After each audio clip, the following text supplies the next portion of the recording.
Salamu alaikum o Aja Fatima wa rahmatulahi wa barakatuh. Òní lọ́jọ́ bí rẹ̀ òjíire bí òjíire. Àti dá ọjọ́ òní ọjọ́ ti pé o. Àti dá ìgbà pé.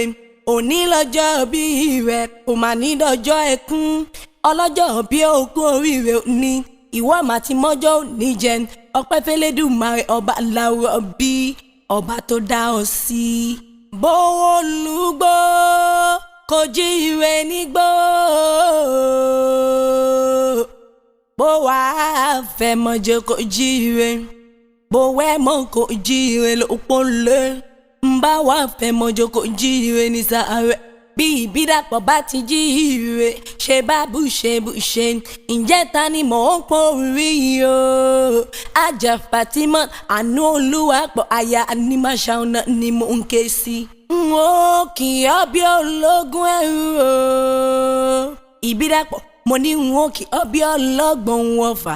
Àjàgà níyà Àbẹ̀ní Ọláìdé ló ní kí ọdẹlé bàbá tó bí ọlọ́mọ. Abiyamọ gbọ̀jà gbọ̀rọ̀ ọ̀pọ̀ ṣàní ń bẹ lókè erùpẹ̀ ṣùgbọ́n òrìṣà bí rẹ̀ ò sí láyé. Ìyá lálábàárò ọmọ Àkàndé níyàn níyè ẹ̀ níjẹ́ látọ̀dọ̀ Elédùmarè. Ìyá látẹ̀lẹ́ ní wáyé àti fọjọ́ gbogbo gbọ́ ọ̀tọ̀mọ. Ìyá lálábàárò ọmọ ìyá lábà á máa pè lábíamọ. Ìyá èjìká ẹni tí ò jẹ́ káṣọ ọbọ́lá ọmọ ẹni. Ó kú ọdún o òkú iye dùn ìgbà ọdún kan ni.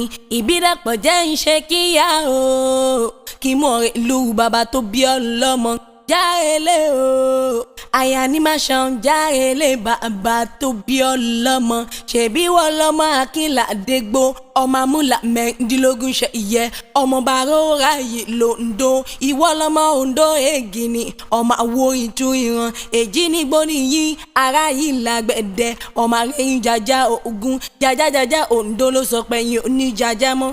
Ọ̀jàjà lèmi yìí ó máa pé yín bọ́dọ̀ la.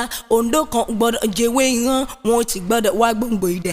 Èjì nígbó nìyí o ara yìí lágbẹ̀dẹ ọmọ àwo ìtú ìran. Alágbẹ̀dẹ kan gbọ́dọ̀ tẹ́wọ́ gbowó. Wọ́n pé kí n dà á lẹ̀ kí n má lọ ní.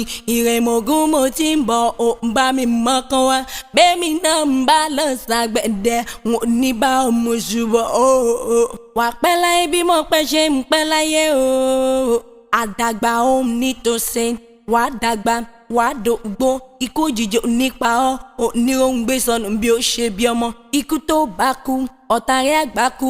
Àrùn tó bá ọ̀tá rẹ̀ àgbà hùn. Ikú àdìkú ọ̀tá àrùn àdàhùn òdì. Wà á bẹ́gbẹ́ pé wà á lálù iyọ̀. Wọn ò nífẹ̀ẹ́ gbà fún ọ̀run ló ń jẹjẹ lọ́la ṣe Èdùmàrè. Happy birthday to you. Happy birthday to you, oh, aya Animashaun Ìbídàpọ̀. Happy birthday to you.